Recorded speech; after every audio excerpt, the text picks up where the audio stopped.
Project identification, project selection, and create a complete plan. Nothing but project charter and the process map. Process map only I gave the activity, right? But we will be going deeper and deeper in the green belt level, and then you actually do a project, a kind of simulated project.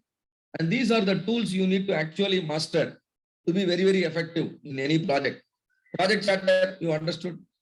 And then there is another tool called Kano model.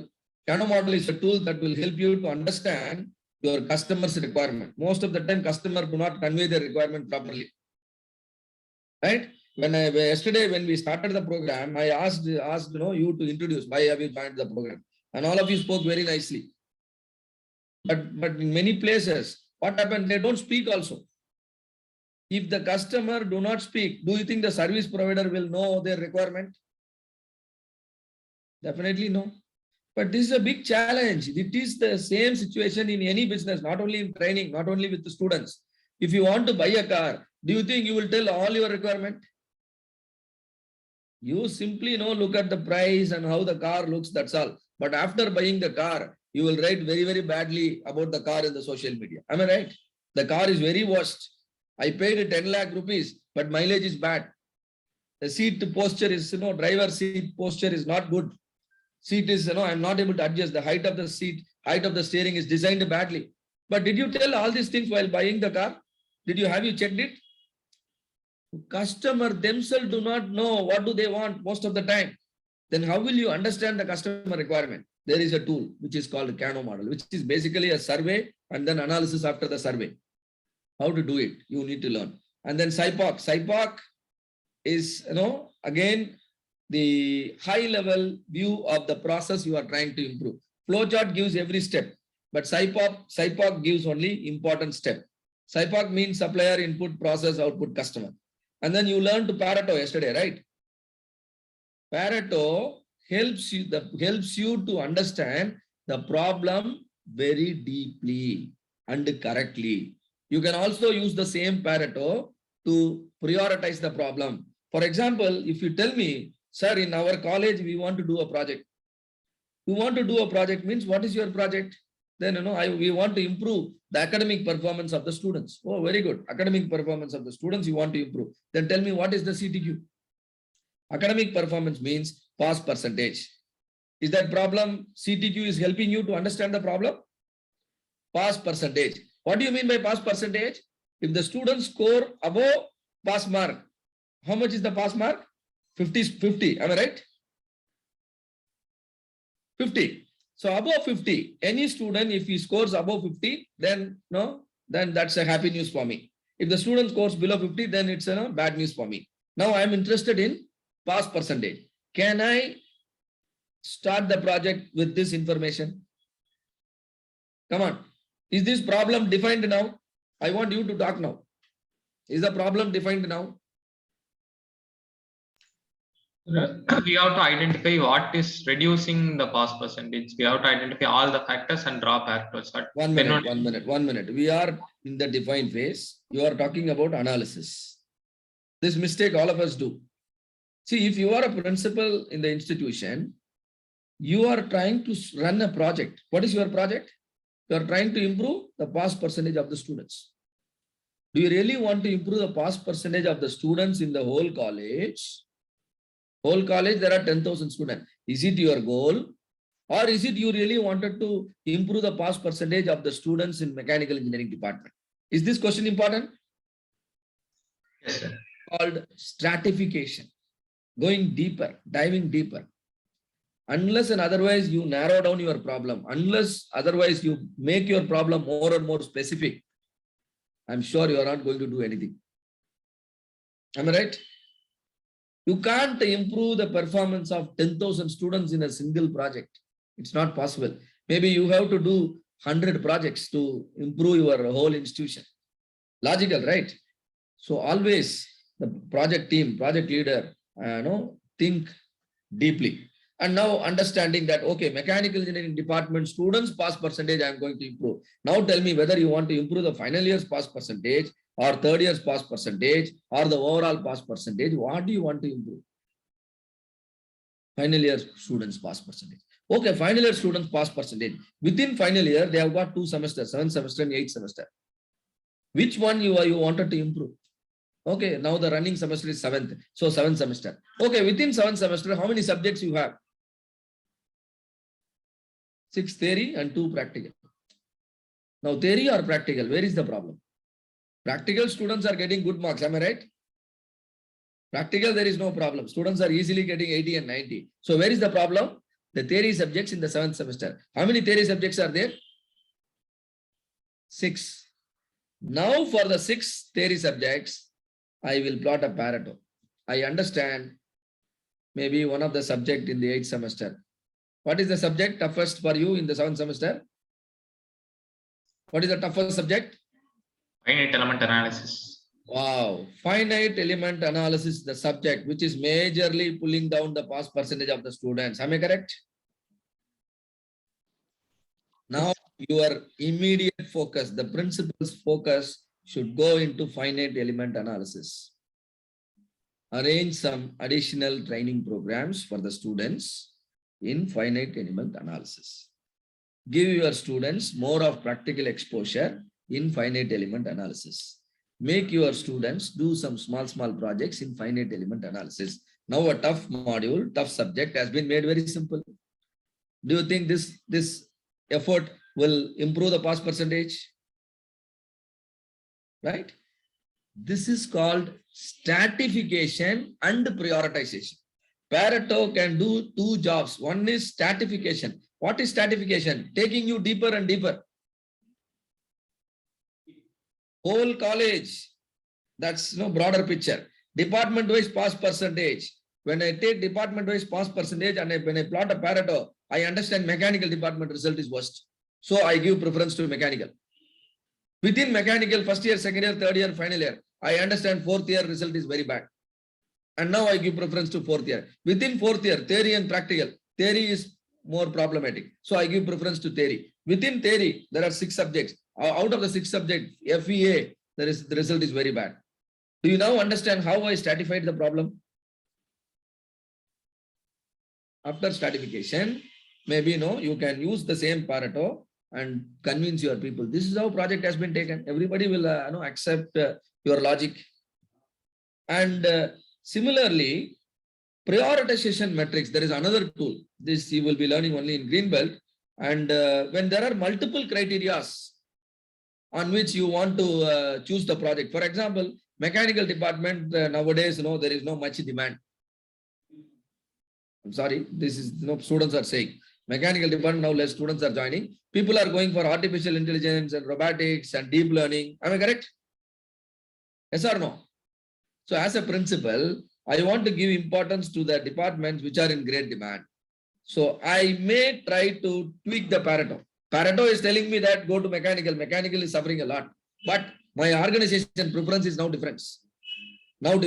So I will bring additional criteria and then make the same Pareto support the artificial intelligence and deep learning kind of courses. I will put some efforts to improve the performance there. So for that purpose, you can use a tool called prioritization matrix. CTQ tree, affinity diagram. Affinity diagram means categorizing all the theory subjects in one table, all the practical subjects in one table. If you look at every table, all the items inside the table will have some relationship. Now that such a table is called affinity diagram. Affinity diagram is a management tool. Pareto is a quality control tool, right? Run chart. How is the performance over time? Last 10 years, how the mechanical department is functioning. Last 10 years, how is the result of FEA? FEA is continuously coming down. Last 10 years data is telling me. And so project is very, very important. Otherwise, what happened? It can pull down the department completely. And Y equal to F of X, we spoke already. Tollgate review questions, I have shown you some 5-6 questions. Is that clear? How important all these tools are? Yes, sir.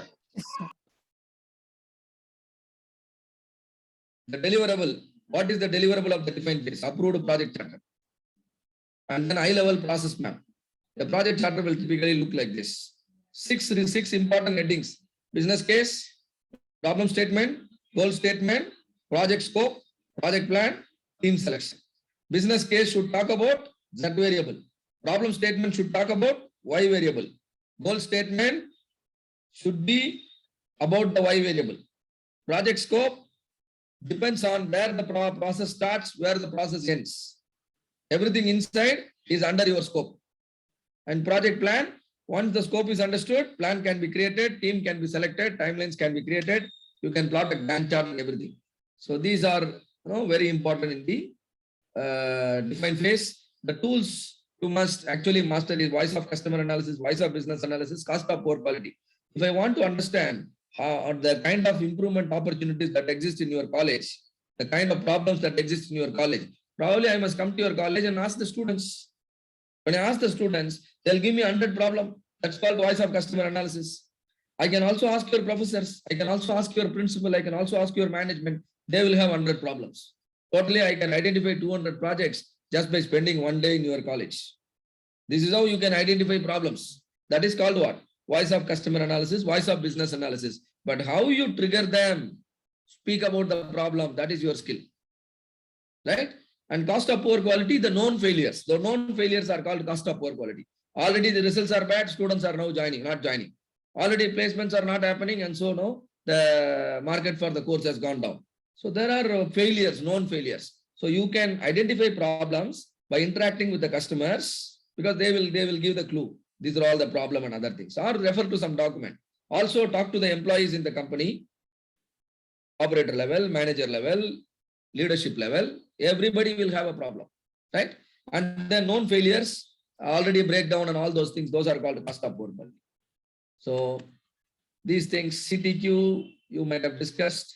No, I just only want to run through.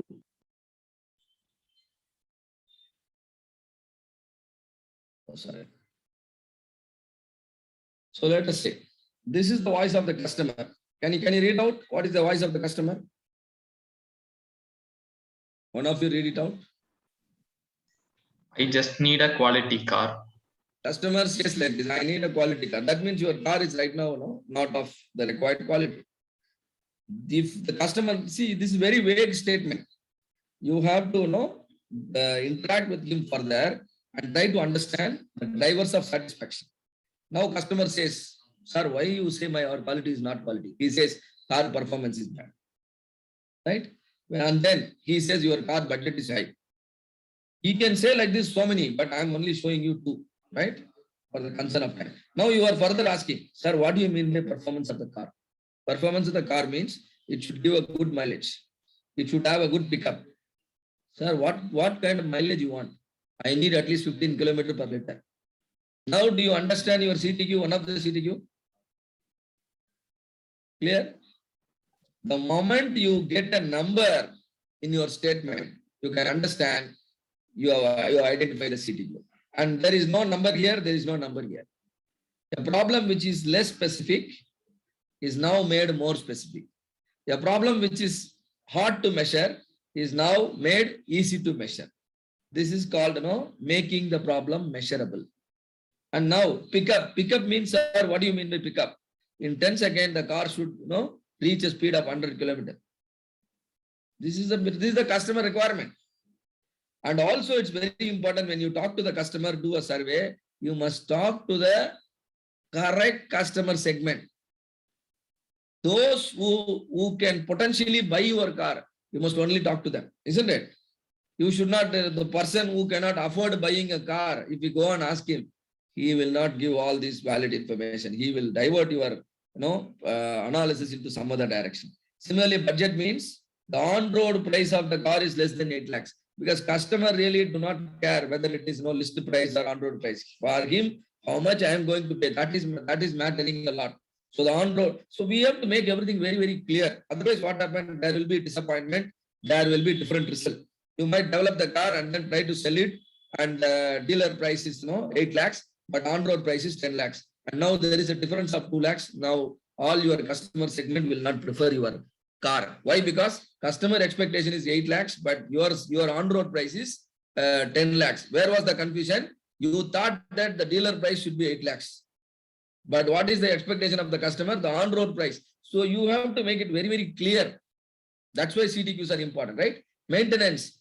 Budget maintenance means annually, whatever is the repair and everything I do, everything put together, I am ready to spend only 8,000 rupees. Do you understand what is CTQ now? And Yes, sir. this we discussed already. Cost of good quality, poor quality. And poor quality, two types, internal failure, external failure. Good quality, two types, prevention and appraisal. Well, we need not worry about good quality right now, but we should really worry about poor quality. If the company is losing money in external failure or internal failure, that can be a project. These are called known failures, right? So it can be prevention, appraisal, internal failure, external failure, and 110 100 rule. If you spend 1 rupee in prevention, you can save 10 rupee in correction, 100 rupee in failure. Instead of that, if you are very confused, if you don't spend 1 rupee in prevention, then you will lose 10 rupee in correction and 100 rupee in failure. All of you attending the training program. Now there is a cost associated. You know what is that cost? Does it falling under prevention or correction or failure? You have lost your money now, right? By attending the training program. Tell me under which category it spends, it falls. Is it a prevention or is it a correction or is it a failure? Prevention. Prevention. It is a cost of good quality. 1 rupee you spend now is going to come back as 10 rupee. All others might realize I should also do the Six Sigma program before joining a company. And then, by the time they go out of the college, the price of the course will become 10 times more. Still, if they don't realize, they will end up working for an inferior job. Salary, meager salary. So that this will happen, right? The same thing is applicable in company also. The company should spend more on prevention, defect prevention. Okay, this and all, you will be learning it in the green belt level. Okay. So this is your project charter. These are the 6 important facts in the project charter. We spoke about business case, how to write the business case. Hope you have discussed with Dr. Ravi also. And then problem statement, how to write. Problem statement should talk about the Y variable, right? Which should be one of the CTQ. And goal statement should be SMART. SMART means specific, measurable, achievable, relevant, time bounded. And then scope statement. What is in scope? What is out scope? Anything outside the process, out of scope. Anything you visualize in the process, that is in your scope. You must improve. Timelines. Project start date, date of completion for define, measure, analyze, improve, control, and then final completion. Things becomes very easier, isn't it? Once you are structured and methodical. And then team member, who are all involved. Make sure you alone cannot do a project. Sometimes subject matter experts required. You need supporting team members. You need a project sponsor. You know who is project sponsor? The company owner or the department head who has the power to provide you resources. If somebody is not willing to provide you the resources, that cannot be a project at all. Am I correct? So, and stakeholders. Stakeholders means all those who are related to the problem. You must involve them also. This is a field project charter, maybe with an industrial problem. If you know, you will be able to understand it. Maybe if you spend time in it. And then this is another one. I think these are all there in your material. You can go through. And this is how you visualizing the project team is also important. People will be motivated to work. And for each and every person, what is this responsibility? What is this role? Just 3-4 lines, but it makes it brings a lot of clarity. What is this person supposed to do in your project? Right? His role is made clear. And this is the Gantt chart. When the project starts, when the project gets over. Are there any parallel work? Are there any overlapping work? All that can be visualized and everything will be signed right in the beginning stage of the project. If you prepare all these documents, even if you apply to a bank for a loan, they will provide loan for you to do the project. Am I correct? So this is how you have to carry out your define. And now we are on the job. Measure phase. Measure phase.